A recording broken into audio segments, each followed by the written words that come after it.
త్యాగాలను పులికిపుచ్చుకున్న రాజీవ్ గాంధీ గారు ఈ దేశ ప్రధానమంత్రిగా సేవలు అందించడమే కాదు, ఈ దేశ సమగ్రతను కాపాడడంలో, ఈ దేశంలో శాంతి భద్రతలను దెబ్బతీసి మత సామరస్యాన్ని దెబ్బతీసి దేశాన్ని విచ్ఛిన్నం చేయాలని చూస్తున్నప్పుడు సద్భావన యాత్ర చేయడమే కాదు, చివరికి దేశ సమగ్రతలో రాజీవ్ గాంధీ గారు కూడా తన ప్రాణ త్యాగం చేసిండ్రు. తన చివరి రక్తపు బొట్టుని దేశ సమగ్రత కోసము వారు బలి ఇవ్వడం జరిగింది. అంటే మొదటి తరంలో మహాత్మా గాంధీ గారు, రెండవ తరంలో ఇందిరాగాంధీ గారు, మూడవ తరంలో రాజీవ్ గాంధీ గారు ఈ దేశ సమగ్రతని కాపాడడానికి ప్రాణాలు అర్పించి వారు స్వర్గీయులై అమరవీరులై ఈ దేశాన్ని కాపాడినరు. ఆ స్ఫూర్తితోనే ఈనాడు ఈ కార్యక్రమాన్ని పెద్దలు నిరంజన్ గారు ఈరోజు ఇక్కడ ఏర్పాటు చేసి ఏ విధంగా అయితే 3 తరాలు దేశం కోసం పనిచేసిండ్రు, ఈరోజు అవార్డు గ్రహీత సల్మాన్ ఖుర్షీద్ గారి కుటుంబం కూడా జాకిర్ హుసేన్ గారు మహాత్మా గాంధీ గారితో కలిసి స్వతంత్రం పోరాటం చేసి ఈ దేశానికి రాష్ట్రపతిగా పనిచేసింది. వారి తండ్రి ఇందిరాగాంధీ గారితో పాటు విదేశాంగ మంత్రిగా ఈ దేశం కోసము సేవలు అందించారు. సల్మాన్ ఖుర్షీద్ గారు ఇందిరాగాంధీ గారు ఓఎస్డీ నుంచి మొదలుపెట్టి రాజీవ్ గాంధీ గారు, శ్రీమతి సోనియా గాంధీ గారు, నేడు రాహుల్ గాంధీ గారు 3 తరాలతోని దేశంలో గాంధీ కుటుంబంతోని వారు పనిచేయడము ఒక అరుదైన గొప్ప అవకాశం.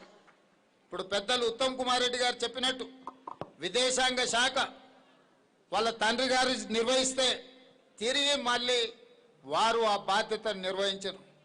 खुर्शीद साहब बहुत कम लोग हैं, मेरे ख्याल से कोई है नहीं, महात्मा गांधी जी के साथ जो परिवार काम किया, उनके आपके दादाजी ने महात्मा गांधी जी के साथ काम किए, इस देश के राष्ट्रपति बने।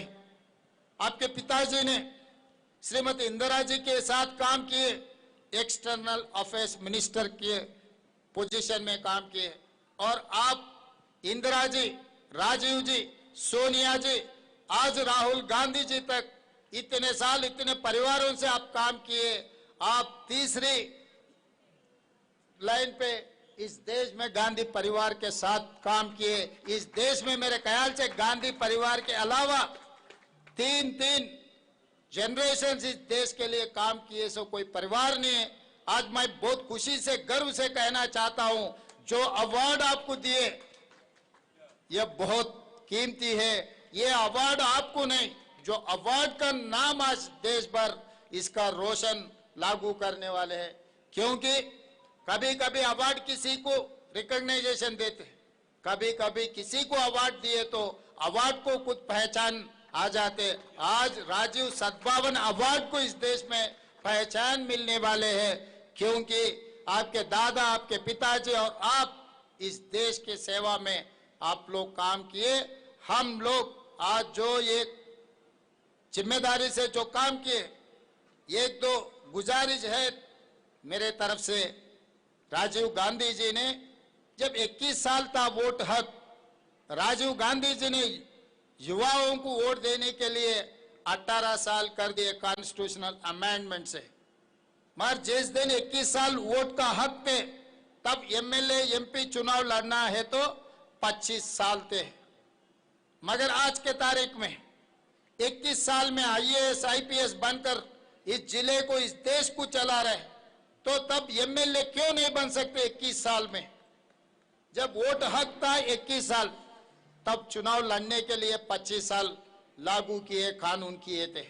आज वोट हक 18 साल हो गए, इसीलिए हमारे तरफ से राजीव गांधी जी के याद में उन्होंने जो अमेंडमेंट किए, उनके याददाश्त में असेंबली चुनाव में 21 साल चुनाव लड़ने का कॉन्स्टिट्यूशनल अमेंडमेंट करना है।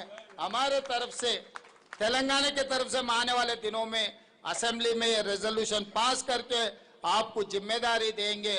आप दिल्ली में कहीं पर भी केंद्र सरकार से और कांग्रेस पार्टी के तरफ से CWC member of Congress party में भी ये अमेंडमेंट लागू करना है, क्योंकि इस देश को चलाने के लिए युवताओं को मौका देना है।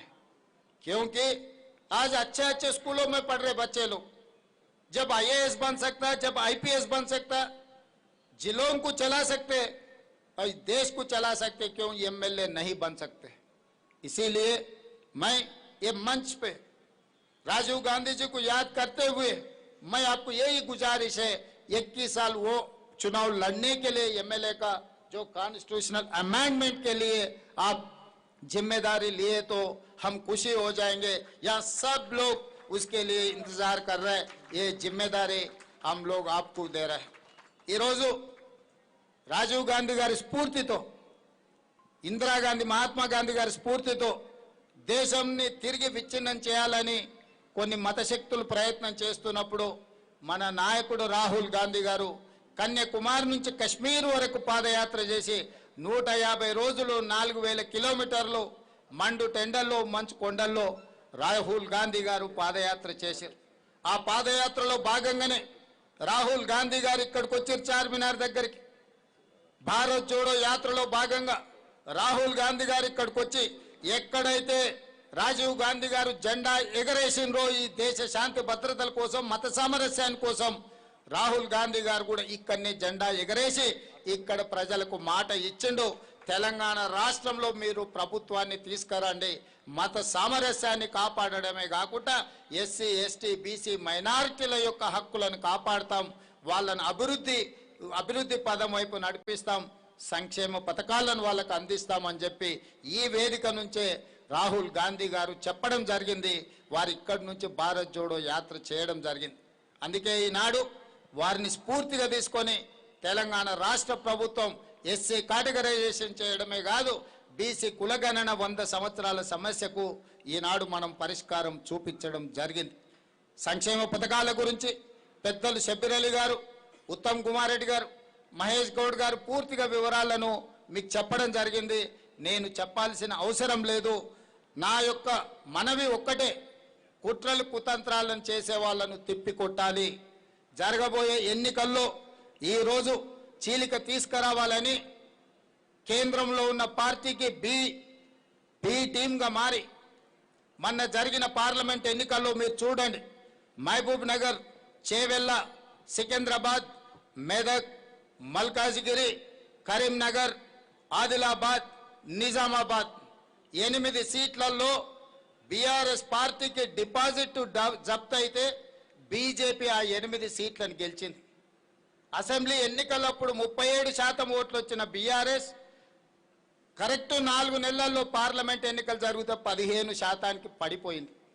22% బీఆర్ఎస్ ఓట్లు ఎక్కడికి మాయమైన, ఎవరికి చేరినాయో మీరు అంచనా వేయండి.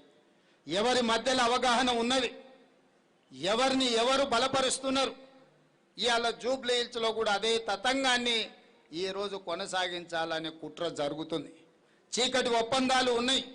ఇవాళ రిజర్వేషన్లు పొంచకపోవడానికి, ఈరోజు పేదలకు సహాయం అందించకపోవడానికి ఈరోజు వాళ్ళే కారణం. ఈ కుట్రలన్నిటి